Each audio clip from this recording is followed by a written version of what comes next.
뭐 이런 상태에서 중심성 망막을 가지고 병원에 가셔서 이런저런 치료를 해도 안 낫는 거는 어쩌면 너무 당연한 일이세요.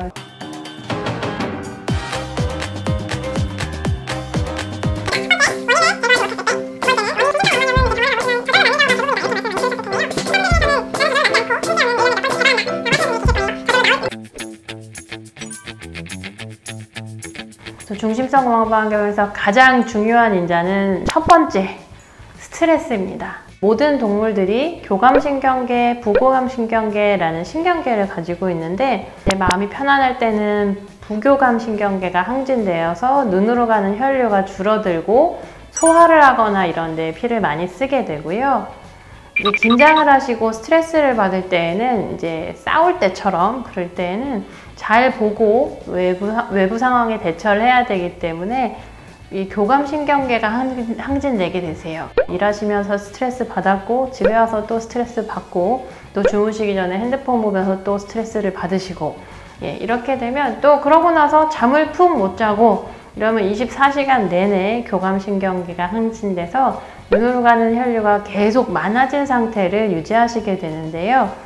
이제 중심성 망막염이 이제 발병하신 분들은 내가 그동안 몸이 좀 많이 힘들었구나, 그동안 많이 스트레스를 받았구나, 여기서부터 시작을 해주셔야 됩니다.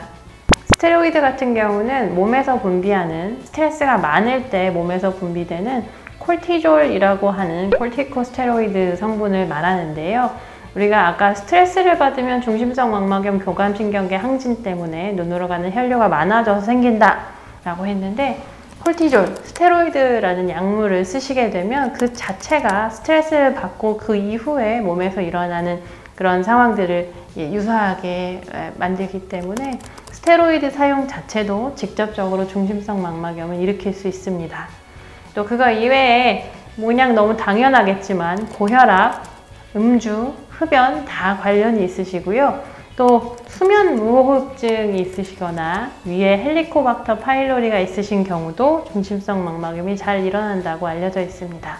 그래서 중심성 망막염이 일어나신 분들은 첫 번째로 제가 말씀드린 이 위험 인자가 나한테 있는지 먼저 확인을 해주셔야 돼요.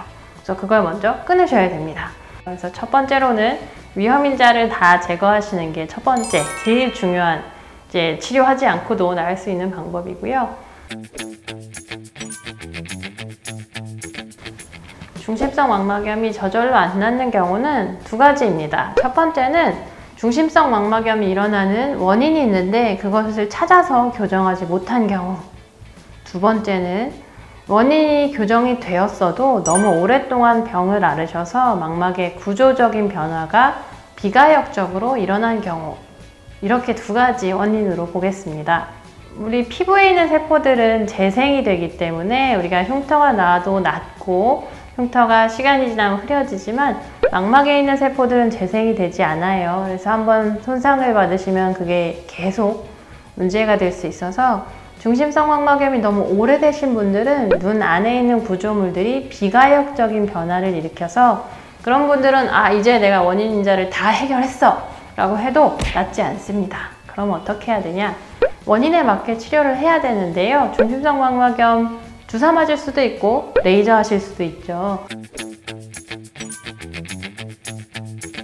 잘 낫지 않는 중심성 망막염 두 가지로 나눠서 볼 수 있는데요. 맥락막에 있는 혈관이 너무 커진 나머지 저절로 좋아질 수가 없고 계속 그 혈관에서 물을 뿜어내는 경우는 어쩔 수 없이 망막 밑으로 들어오는 물이 너무 많아지기 때문에 물이 고일 수밖에 없고요. 맥락막 혈관이 두꺼워지신 경우는 광역학 치료를 하셔야 잘 듣고요. 맥락막 혈관은 뭐 그런대로 그냥 어느 정도 사그라들었는데 병을 너무 오래 앓다 보니까 망막과 맥락막 사이를 분리해주는 RP라는 세포층이 해져서 계속 물이 올라오다 보니까 해져서 글로 신생혈관이 생긴 경우 주사를 맞아야 잘 됐습니다. 물론 한 가지 컨디션이 한 가지 원인만으로 오지 않기 때문에 맥락막 혈관이 두꺼워지신 경우도 주사에 들을 수 있고 그리고 신생혈관이 생긴 경우도 광역학 치료로 좋아지실 수 있긴 하지만 그 기전에 딱 맞는 치료는 맥락막 혈관이 너무 두꺼워진 경우는 광역학 치료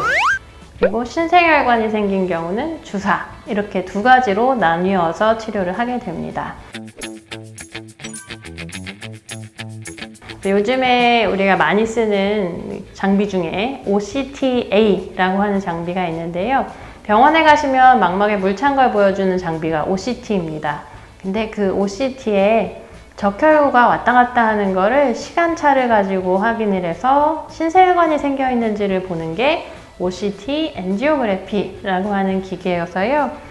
이제 OCT를 찍을 때 같이 측정을 해서 망막을 RP 세포 밑에 신세혈관이 생겨 있는지를 확인할 수 있고, 만약에 OCT를 찍고 OCTA를 찍었을 때 신세혈관이 생겨 있으시면 주사 맞으셔야 됩니다. 또 그게 아니고 맥락막 문제다 라고 했을 때는 OCTA가 굉장히 좋은 기계이긴 하지만 맥락막 혈관을 아주 자세히 보여주지는 못해서 아직까지도 맥락막 혈관을 찍는 거는 인도시아닌 그린이라고 하는 ICGA라는 검사로 확인을 하실 수 있어요.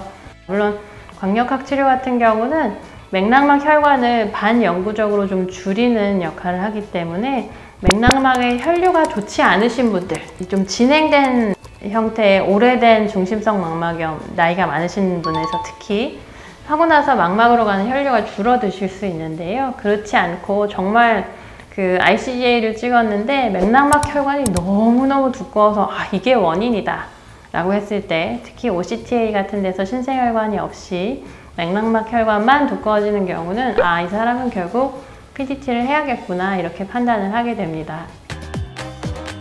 그래서 중심성 망막염 잘 안 낫는 분들, 첫 번째 원인 인자를 제거하자. 해결했는데도 안 낫는다, 이거 뭐 1년에 두세 번씩 재발하고 환장하겠다, 이런 경우는 내 눈에 비가역적인 변화가 일어났다, 이거는 치료가 필요하신 겁니다. 그래서 ICGA에서 그 인도시아닌 그린 촬영에서 맥락막 혈관이 늘어나는 경우는 광역학 치료하시는 게 낫겠고요. OCTA에서 신생혈관이 초기로 발생되시는 경우에는 주사를 빨리 맞는 게 맞습니다. 오늘은 중심성 망막염에 대해서 말씀을 드렸고요. 다음에는 또 다른 중요한 얘기를 가지고 찾아오겠습니다. 감사합니다.